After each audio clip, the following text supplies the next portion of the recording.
Hi guys, welcome to How to Solutions YouTube channel. In today's video, I am going to show you how you can verify your YouTube account without a phone number.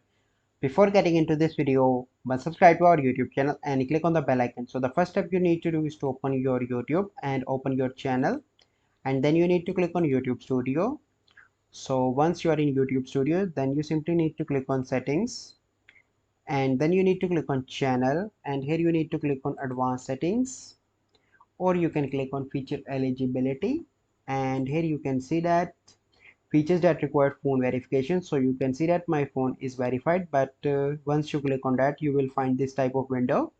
So the first step, you need to select your country, and here you need to call me with an automated voice message. You can select text me the verification code. So here you need to provide your phone number. So you simply need to go onto the Google and search here USA verification, USA pre-verification number.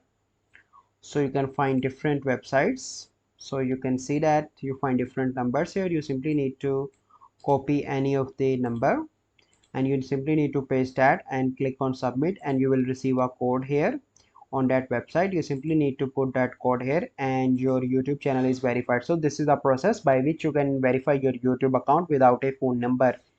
I hope you find this video helpful. If you find this video helpful, must like this video, subscribe to our YouTube channel for future videos. We'll see you in the next video. Thank you. Have a good day.